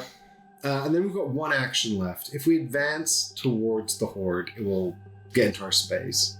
I think we've just proven that these 2 on their own can't wipe out a horde. So I think that's a death sentence. So let's not move. Yeah. So actually, yeah, let's just make. So if we shoot the shotgun at the screamer, we'll start spending ammo. Not ideal. Not ideal. This is about conservation of bullets for future play. I think exactly. That's why I was thinking. Is it worth it if we're running away from it? Well, if he's revealing 4s and 5s and 2s and 3s at this point, fine. If he's revealing more 1s and 6s, then it's definitely worth it. Yeah. That's the big unknown, isn't it? That is the unknown. Oh, but we're not making any bullets. We committed to no one in the blacksmiths, so I think maybe, no, we don't waste our bullets here. Okay. And we just gamble on the fact that we can get out. So we don't really have much to do then with our remaining turns, because these 2 still have 2 turns. Yeah, we've got quite a lot of actions left, actually, but we can't really use them well here just because, unfortunately, of the positioning of things. So I think what we do is these 2 just advance a step, because they're still there to help protect Farmer, but at least they've got a bit more movement going on. Yeah. Oh, actually, they could go another step, couldn't they? Because they've still got another action. Mm-hmm. So they shot only once. Could they actually go there and shoot? No, because he still only has 3, doesn't it? Yeah. Well, they could. Well, if they went there, we wouldn't have to spend ammo. They could go there and shoot, and we wouldn't have to spend ammo. But then they're unlikely to kill it. They definitely wouldn't kill it. I think we gamble on the zombies spawning over there and move them up here. Okay. And then we're sort of, all of these people are in a position to... And we just don't use their last turn. Yeah, I don't think we can take an action with them that's helpful. Okay. But we need to be close to these 2 hordes to just mulch them next round. Okay. Okay. And here's where we are for now. So, we're going to go straight into movement. There's no small hordes, so it's the large hordes. So it's going to be 1, 2, and then 1, 2.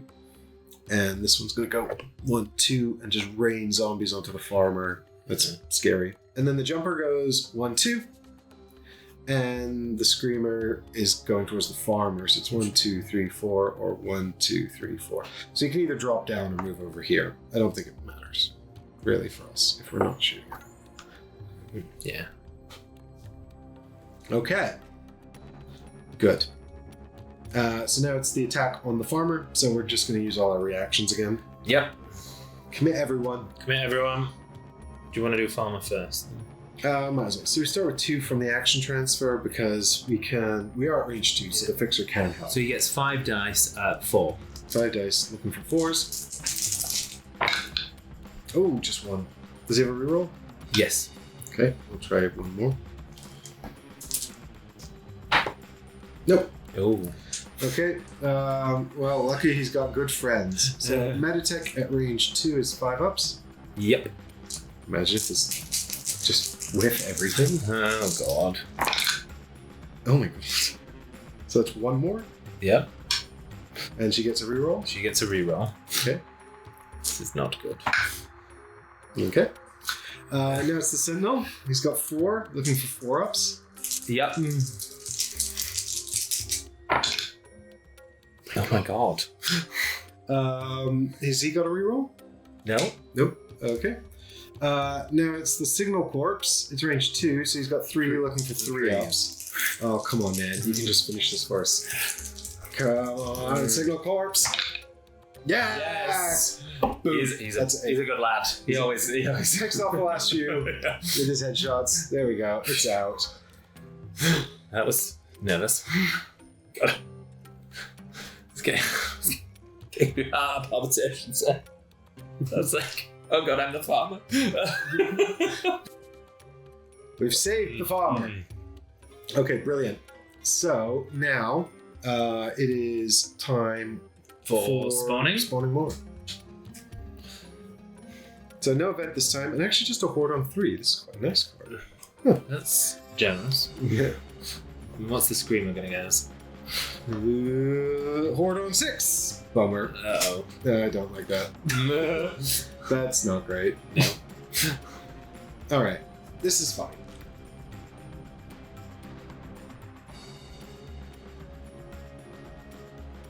Look, there's no more mutants, and that's good.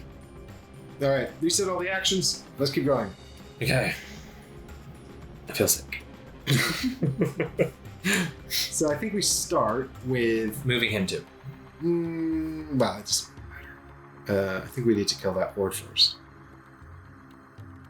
Yeah, I mean, yes, we can move him 3. Except we can't. Can't move into special zombies. Can we just move him 2 for the... to join him? You just want to feel good about that. Yeah. Okay. He's feeling traumatized. He wants his friends. Yeah, he's back with his friends. I would want to run to my friends after that. All right. So if we activate Sentinel and Fixer, we can shoot into that horde. Yep. Now, they're consistently 2 hits under. So do you think we put Sniper in as well to get those final 2 hits? And that's going to be just about enough to kill a horde? Yes.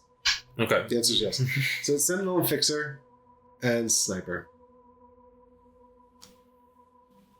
Signal Corpse. Right. Here, 4 dice. You're looking for 4s. 4s. Yeah. And then here's 5 dice. Looking for 3s.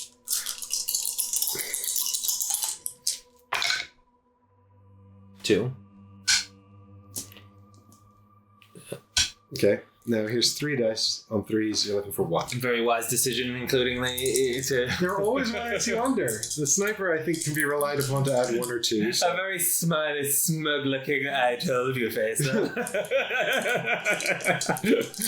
not his first rodeo. It's not my first dice game. All right. Well, bossed it. The Signal Corps, man. I tell you. He's got skills. Yeah, but he's not quite strong enough to take anything out on his own. Yeah. Right? Like, against us by himself, not so great. But as just to get those final hits you need. Yeah. So he's reliable. Are we all moving 1 then? If we all move 1, that horde will make it into our space. I think that's okay. We've proven as a group we can easily take out a horde. And we can all have 5 reactions. Yeah. So yeah, let's move everyone 1 into the next space. Now, who's got movement left? Everyone's got movement left, apart from the farmer. So the medtech has 2 turns, and everyone else. The farmer's got nothing. The medtech has 2, and the other 3 have 1. Well, medtech can't. Let's take an action to fire everybody at the horde in front of us. Because what we could do is we could get that horde to sit on the barrel. Oh, and blow it up. And this is the first time ever that's a possibility. Yeah. But, we can try that. But first, let's shoot everyone at the horde right in front of us. Yeah. Yes? So everybody. Yeah. Everyone that's available. Yep. Right, so there's only medtech with a turn left now. I mean, this should be sufficient. It's range 2, but now we've got extra medtech as well. Yeah. So do you want to do medtech first? Sure. 6 dice? So she's 2 away, so she gets 6 dice on 5s. So there's 2. Yeah. And then she's got reroll. I already got half of it. No. And then Sentinel. We have 4 dice and 4. 4. That's 3. So now we're on 7. Signal Corps is 3 on 3. Yeah, it's dead. Down. Good. And then we've got 1 action left from the medtech. I don't think she actually can use it for anything useful. No. If we want that horde to stand on the barrel, I was going to suggest she could start moving towards the red objective, but then she'll be on the barrel. Yeah. On the other hand, if she steps out here, this horde makes it into her space and we can wipe it out with reactions, and then it won't cost an action next turn. Oh, that's actually not a bad shout. It just means we can, get it a bit quicker, I think. Yeah. Okay, let's do that. Yeah, because then that gives us the extra. That's the whole point of using the reactions, right? Yeah. So Okay. we're effectively tactically playing bait with our medical attack. Uh-oh. But that's fine, because she hasn't got one of the Turkins. Yeah, that's why that's fine. Her life can be forfeit. All right, so with that in mind, it's the end of the actions, and we're doing zombies now. So this horde moves up here. This horde is going to move into this space here. Jumper's going to leap up here, and then we're going to move one with the screamer this way. Yeah. And now we have to protect our medtech by spending all our reactions. Mm-hmm. The reactions. So we need 5. Five's looking for 4s. The 5's looking for 5. Oh no, that's the farmer, isn't it? So what's he got? He's at range 1, isn't he? So Yes. 5 looking for 4s. Yeah. So that's 2. 2. Yep.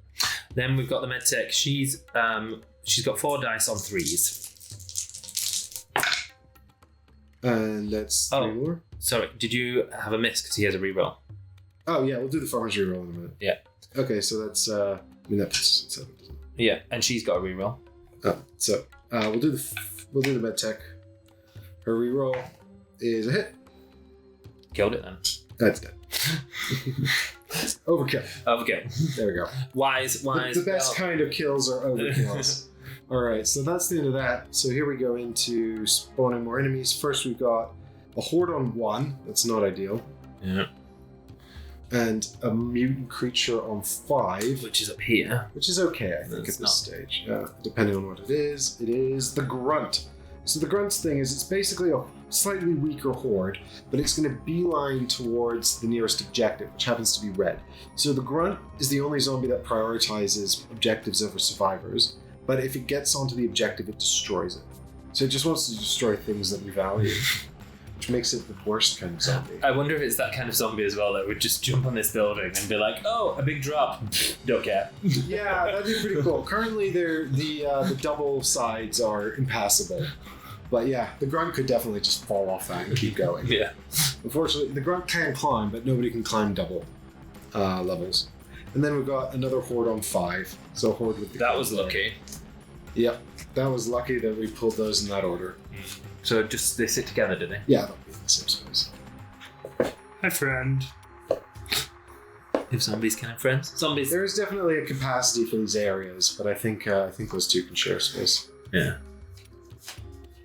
Okay, so we're resetting the Screamer deck. We're resetting all of our actions. Oh, do we reset the screamer every time? Yeah. Oh. He's just going to keep screaming until we kill him. Right. Sad. So reset our actions, Michael? Yep. Okay, so what do you want to do? I think we're in a pretty good spot. Do you want to sort out the horde first? Or do you want to move her? No, I think she needs to get on with the objective. So she just jumps up to the top? We're once again being quite ambitious here, trying to go for all objectives. Yeah, so I think she just goes 1, 2, 3, jumps up here. Yeah. So she's done. Yeah, and then I think we blast the jumper because he's going to be moving 2, and I'm conscious he's going to come and catch us. And at range 1, I think we have a pretty good chance of killing him. Hear me out. Mm-hmm. What you could do is you could move the pack 2. Yep. So he then jumps on the barrel next time. Oh, yeah, I see what you mean. And then use the last of all those 4 to shoot at the horde. Yeah. Yeah, no, I like that. That's a good idea. Yep, jumping on the barrel is funny. Let's do that. Yeah, I was thinking we're at range 1 of him, so that was probably quite a good time to shoot him. But jumping on the barrel is more fun. Yeah. Stupid idiot. Why are you jumping on the exploding barrel, man? And if they move into it, fingers crossed, we've got one shot at him, and if we don't kill him, then we can have a reaction. We'll be able to finish him off. Yeah. And then I think 1, 2, 3, yeah, we could actually get everyone out next turn. Yeah. Yeah. Okay, so we're all on... So she's done all her 3, we've done 2 moves, so we all now shoots at the Yeah, everyone except the med tech gets to shoot. Yeah, at the Horde. Yeah. Okay. So that starts. Should we start with 2? Farmer range 2. So that's 5 dice looking for. So we have 2 as well. Oh yeah, from the action transfer. Yep. So he's 2 away. So he's 5 at 4. Yeah, 5 at 4. Ooh. Just 1. Ugh. Gets a reroll. Yeah, he gets a reroll. Nope. All right. And then the Sentinel is 2. He gets 4 at 4. All right, here you go. You can do this one. I mean, tagged it out because that was terrible. 2 more. 2 more. And he doesn't have a reroll. He doesn't have a reroll. So here's Then we got corpse. 3 at 3. Yeah. Just roll on a shit. Captain Reliable letting us down. Yeah. All right, we need the fixer to get 2 here, Michael. So he's 5 on 4s. Yeah, so statistically, this should be a piece of cake. 5s on 4s. So we just need 2 4s and above. Yeah. No! God damn it. So that gives us 7. And the Horde becomes a small Horde. We'll definitely take it out with We'll definitely take it out with 4, won't we? But that's annoying. that is annoying. We almost had it. All right, so that's that. That goes away. And everyone's out of actions again. Yeah. So now we're into the zombie phase. Starting with the small Horde moves into our space. Yeah. The big Horde catches up to the jumper. Yeah. The big Horde up there falls off the roof. Yep. 1, 2. And the grunt, he moves only 1, so he just stays up there hiding at the back. Yeah. And then the screamer moves 1, and I think actually both are the same, so it'll move to the barrel. Let's move him on the barrel as well. Although he's way out of line of sight. We can't hit him. So now we do the reaction of Possibly she can see him up here, but it don't matter because she's way out of range. Yeah. So now we have to do the reactions, which is everyone but the med tech, who I think can't see. I think she can see. Yeah. On the small Horde. Yeah, on the small Horde. I think this will be fine. So we get 2. So we just need 2 from the here's the guys. sniper first. Looking for 3s. And they're there instead. Yeah. Okay. And so now we are spawning more enemies. Yeah. Here's the first card. It is a Horde on 3. Down here. A couple of these nice gentle ones. Yeah. And They knew I was coming. then we got a Horde on 5. Oh, wow. Well, that's okay too. Oh, We've good. been very lucky. This is what happened last time as well. We wound up like sort of just escaping with a horde of zombies behind Running us. towards us. Yeah. So I think we'll do our heroic escape first with the med tech. Oh, don't forget to reset this place. Yeah. Do we want to shoot him just for the lols? Yeah, we're definitely shooting him for the loss. Okay. But we'll do the med tech first. So she moves 1, Yeah. 2 to pick this up, Yeah. 3 to jump down into the escape zone. And now we can shoot the explodey barrel. Okay. So the explodey barrel does. Let's have a quick look here and see what the explodey barrel. It's got 2 damage and 1 wound. When it explodes, it deals 4 hits to any figure in its area. So that's going to basically do a wound. God, the jumper's got 3 health. I didn't even realize. Do you think the sniper can get 2 hits on it? Yeah. All right, we'll start with sniper then. Just attacking on his own. Signal corpse on 3. Is it 3 dice on 1? Yep, Yeah. 3 dice, looking for 3 ups. Yeah.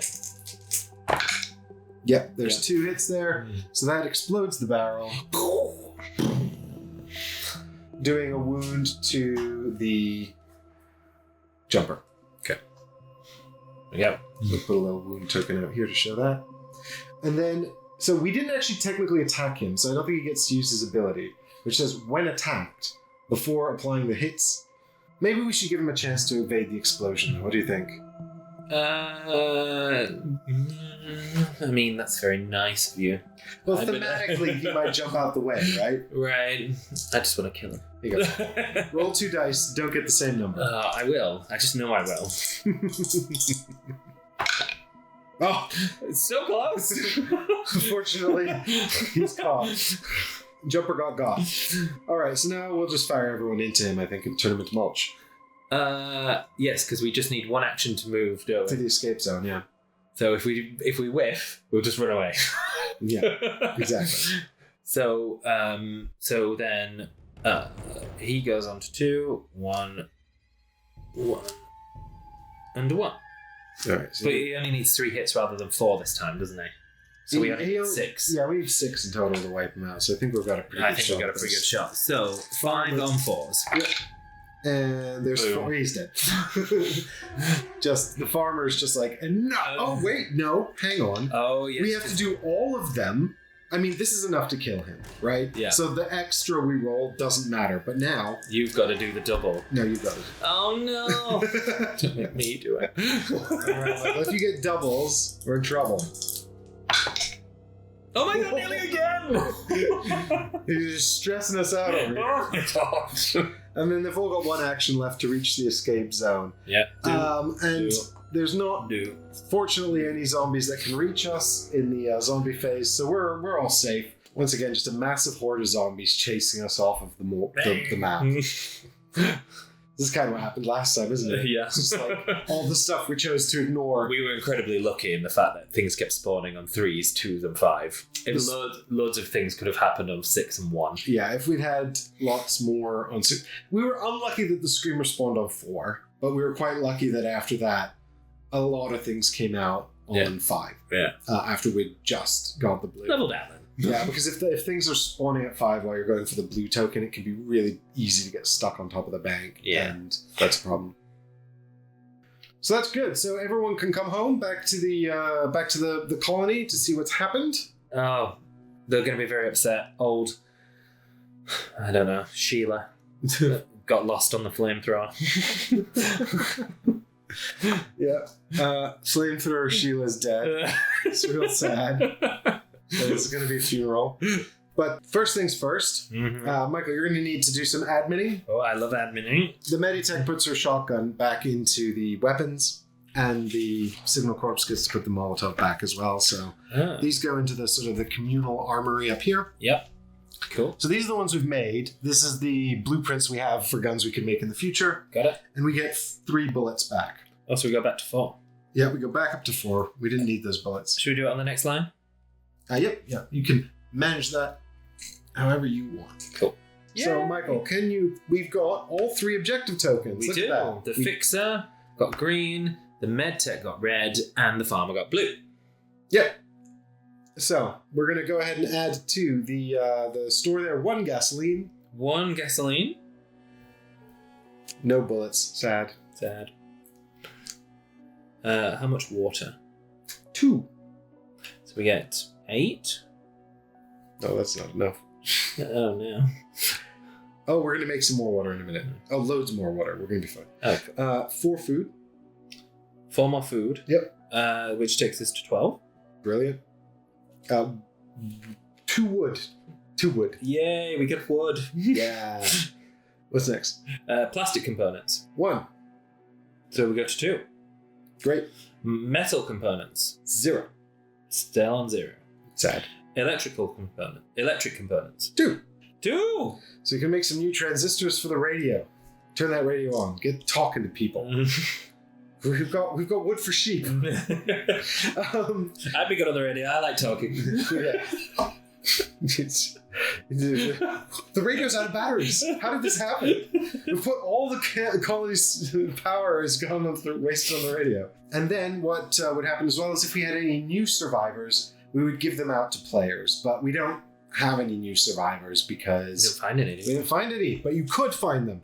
So there is a mechanism here where if the survivors that we'd brought back with us, that we'd happen to have found, could not join the colony because we were concerned about resources, space, things like that, we'd have to start drawing cards from the survivor deck.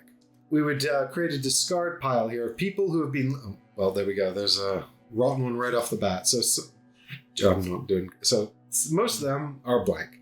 And they would just go into a survivor discard pile. But occasionally they have a skull. And we'd be adding them to this discard pile. So this is every survivor that doesn't get to join the camp. We're going to add cards to the discard pile. When the discard pile reaches 5 total skulls in it, then we're going to have to do a raid Our cast-off survivors have formed a raiding party to come back and attack the settlement.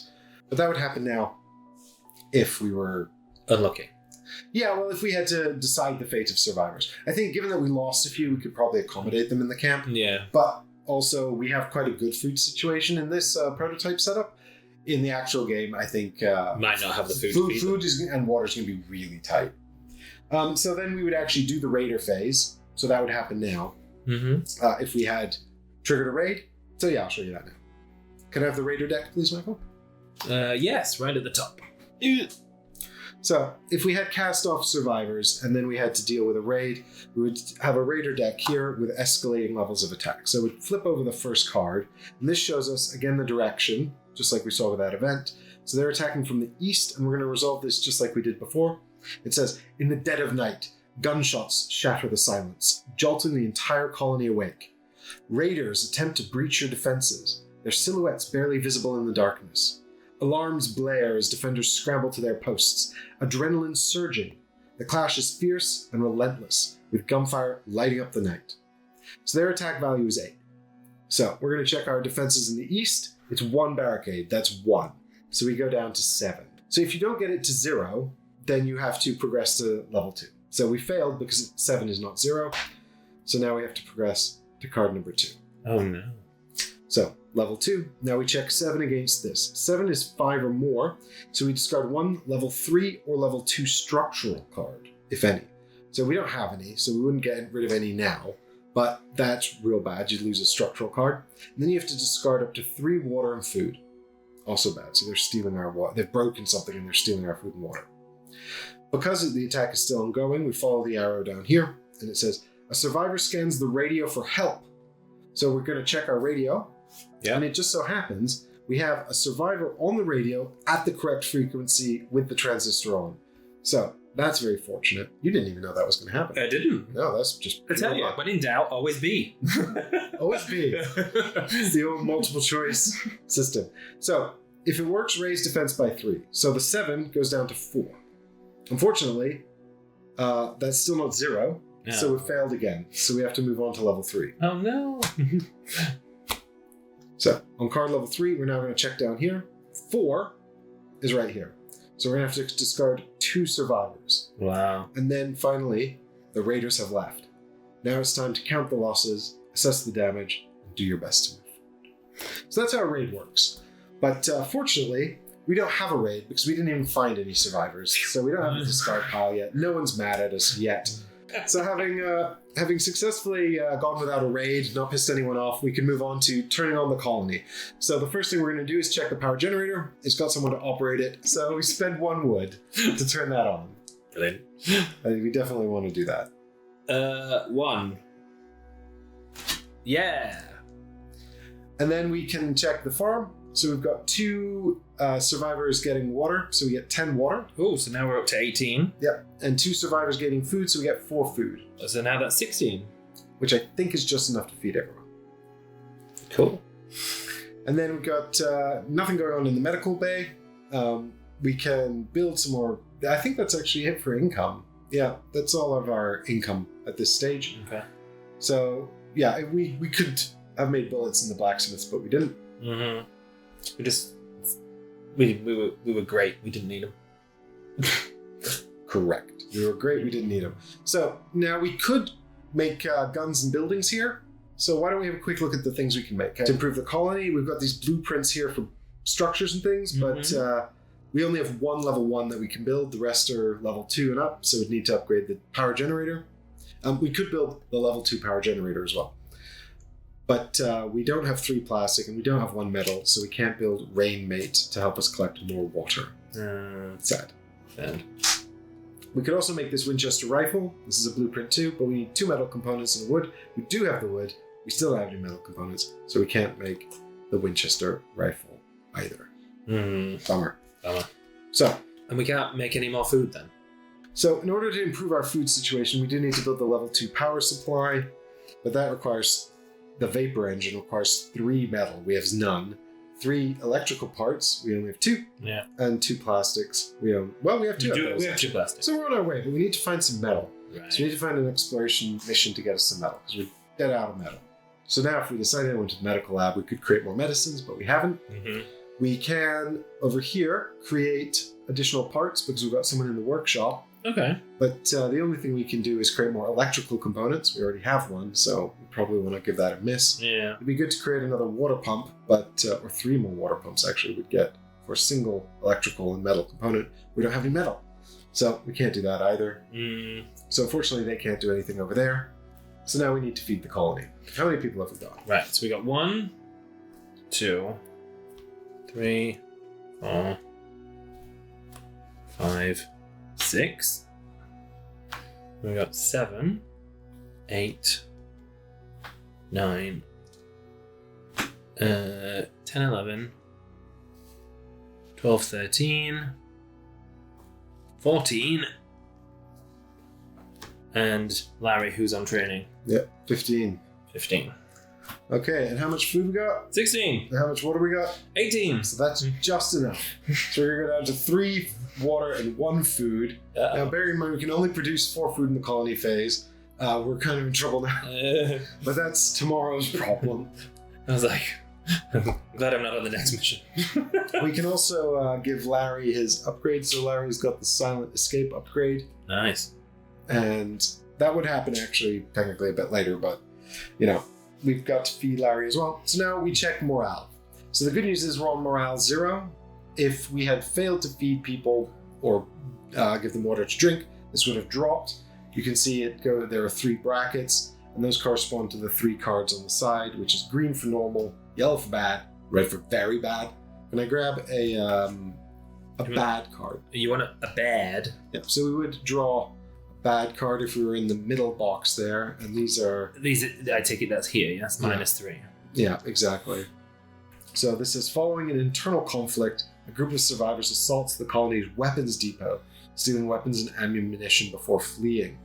Take 2 random weapons from the weapon deck, flip them onto the blueprint side, and put them back in the blueprint deck. So we lose 2 weapons we've built, we lose 5 ammunition from the storage register, and discard 2 survivors. So this is really rough. So you really want to keep morale up if you can. It's difficult if you can't feed them. I mean, do you go down 1 for each thing you can't do?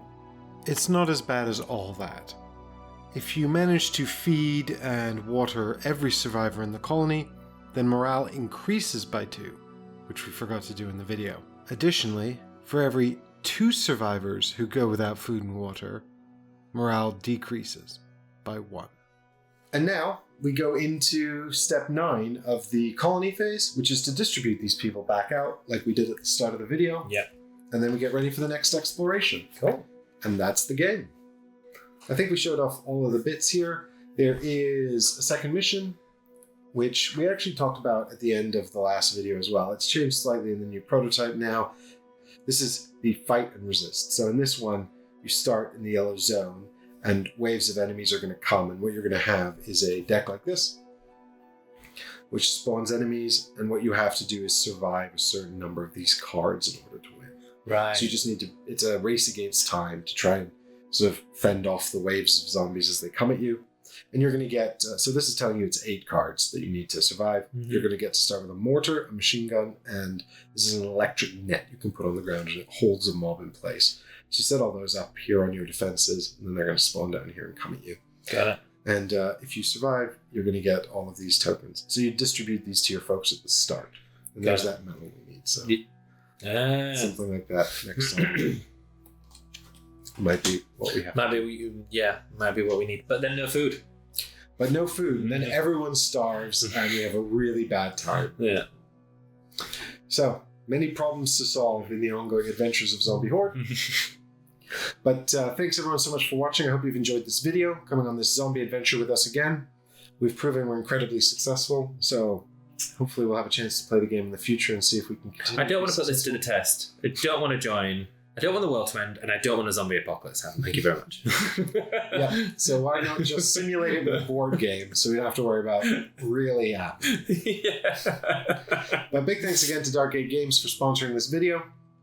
And, if you've found this video through their campaign, you can go see what's going on the campaign page on GameFound. Mm-hmm. And if you haven't, then the Zombie Horde is live on GameFound unless you're watching this in the distant future. In which case, hello, I hope things are well. But that's it from us. Yeah. Bye, everyone. Thanks for watching. See y'all soon. Take care. So I just wanted to take a moment to show you the zombie pyramids, because they're quite an iconic part of the game. They didn't actually come up in the gameplay we played. The pyramid did come up in the first game we played, and I'll put a link in the description down below to our first gameplay video where that was on display. The rules for those have not changed at all, so that's still the same. But just in case you don't want to seek that video out, here's a quick summary of the zombie pyramid. So here we can see we've got 4 survivors trapped on the roof and 2 zombie hordes coming at them. So the zombie movement here would work the exact same way as normal zombie movement, but when this zombie horde tries to get to the closest target, which is these 2, they hit this wall, and that's when they would transform into the zombie pyramid. The zombie pyramid doesn't attack, but it has more health than the zombie horde. It's more resilient. But it also acts as a bridge for other zombie hordes, which means that when this one activates next, it's going to go 1, 2 into this space. And now we've got to deal with a zombie attack. The pyramid will remain there until the closest target changes. So if these 2 move over here, it will remain there because it will try to reach these 2. If these 2 were to come down, then the pyramid would turn back into a zombie horde, chasing any remaining survivors across the map. So you've made it through the gameplay video. Thanks for watching. I just wanted to take this moment to talk through a quick summary of the changes. If you haven't watched the gameplay, I'm just going to mention here the changes between the first campaign and the second campaign for this game, and whether or not you can find them in the video that precedes this. So, there are changes to the exploration phase and the colony phase. I'm going to start by explaining the changes to the colony phase. So one of the biggest changes is the development of the colony into different areas associated with each class. Here you can see now there is, in addition to a central colony, a farm board, a medical lab, a colony defense grid, a radio, and also a repair workshop.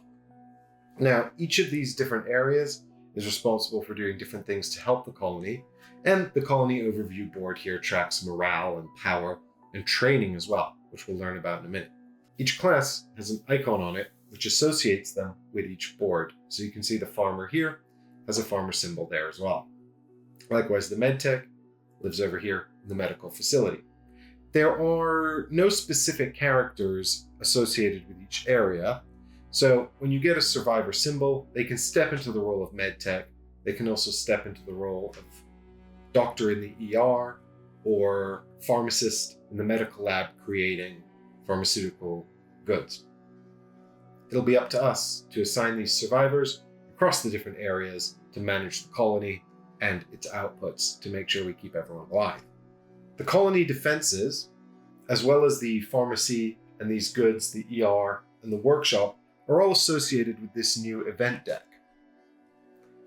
The event deck comes into play during the exploration phase, where cards from the zombie spawn deck, showing this symbol here, will require us to draw cards from the event deck and resolve an event back at the colony.